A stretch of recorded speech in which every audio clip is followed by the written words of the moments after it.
Hello friends, welcome to Sangeeta's kitchen vibes. तर आज आपण मस्त असे कैरीचे पन्हे करणार आहे।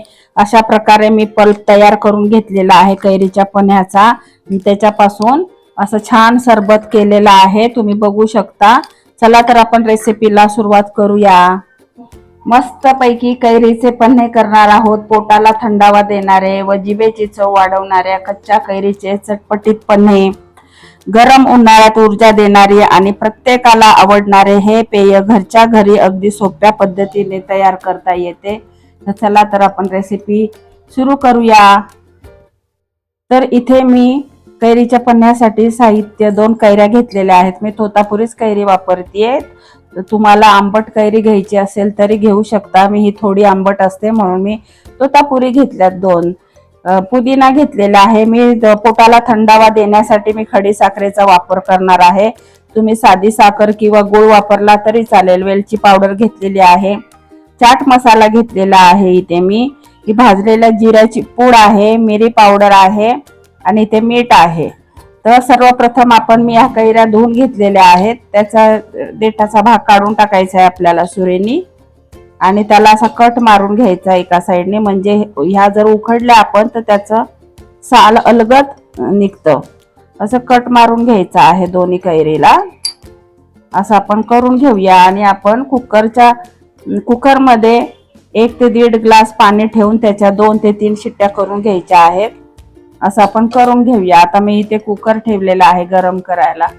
पाणी घातलेलं आहे 1 ते 1.5 ग्लास। त्यामध्ये आपण ह्या कैऱ्या घालूया आणि ह्याच्या 2 ते 3 शिट्ट्या करून घेऊया झाकण लावून मस्तपैकी।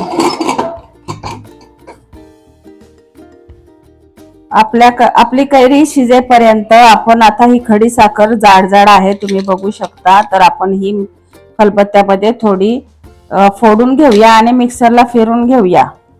तोपर्यंत आपण हे करून घेऊया। आपण हे फोडून घेतलेले आहे। आता आपण मिक्सरला ही फिरून घेऊया। खूप मोठी असल्यावर ब्लेड तुटायची शक्यता असते, म्हणून थोडी फोडून घ्यायची। आता बारीक करून घेऊया आपण। अशा आपण कैऱ्या शिजून घेतलेल्या आहे। 2 शिट्ट्या करून आता आपण ह्या बाहेर काढूया। अशी कैरी आपण शिजून घेतलेली आहे। तर ह्याचं साल काढून घ्यायचं आणि ह्याचा गर काढून घेऊया आपण चमच्यानी। पूर्ण असा गर काढून घ्यायचा। असं करून घेऊया आपण आणि एका मिक्सरच्या भांड्यामध्ये ह्याचा गर सर्व आपण काढून घेऊया। तर इथे आपण कैरीचा गर काढून घेतलेला आहे। तो आता आपण मिक्सरला परत एकदा बारीक करून घ्यायचा। आपण हा वाटीने मोजून घेतलेला आहे। 1.5 वाटी झालेला आहे गर। तर आपल्याला 1.5 वाटीला थोडी कमी साखर घालायची आहे, 1.25 वाटी।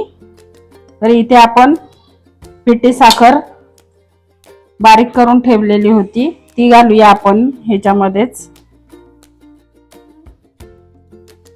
तुम्हाला गुळ घालायचं तर गुळ सुद्धा खिसून घालू शकता। मी इथे पिठी साखर अगदी थंडावा देण्यासाठी पोटाला, म्हणून मी पिठी साखरेचाच वापर करतेय।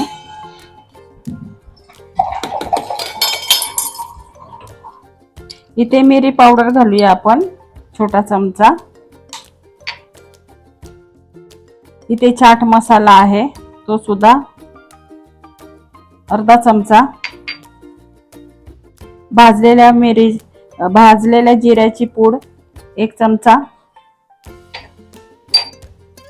मीठ चवीनुसार।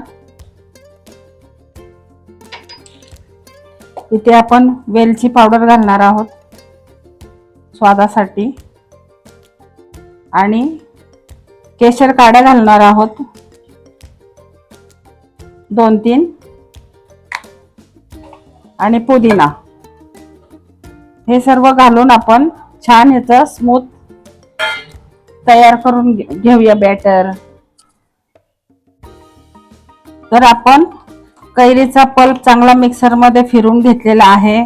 त्यात मिरेपूड, जिरेपूड, शिवाय चाट मसाला, मीठ, वेलची पावडर, पिठी साखर छान करून घेतलेलं आहे. तुम्ही बघू शकता खडी साखरेचेच आपण पिठी साखर तयार केली होती. आता आपण सरबत करूया. इथे मी थंड पाणी घेतलेलं आहे ग्लासामध्ये. त्यामध्ये 2 चमचे आपण पल्प घालूया, कैरीचं पन्ह.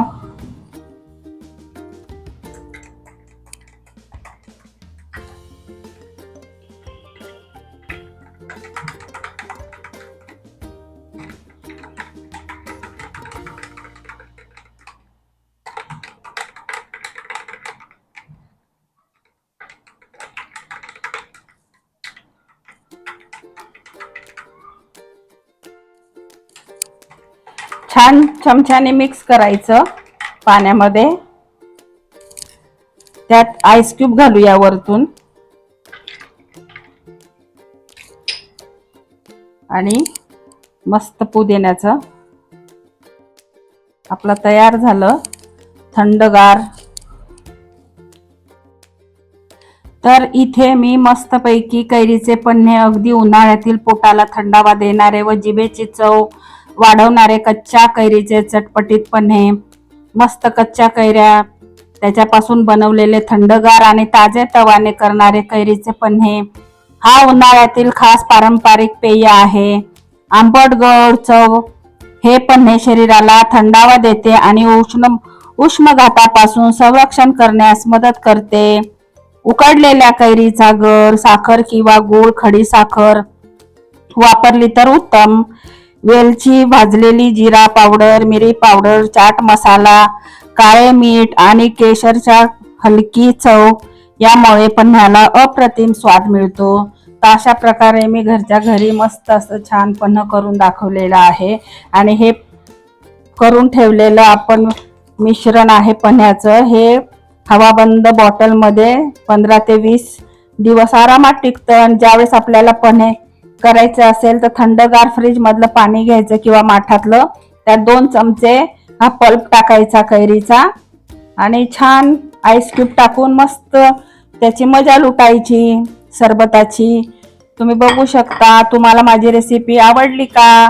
आवडली असेल तर संगीताज किचन वाईब्सला लाईक करा, शेअर करा, कमेंट करा, फॉलो करा. चला तर मंडळी, भेटू आपण पुढच्या रेसिपीला. तोपर्यंत बाय.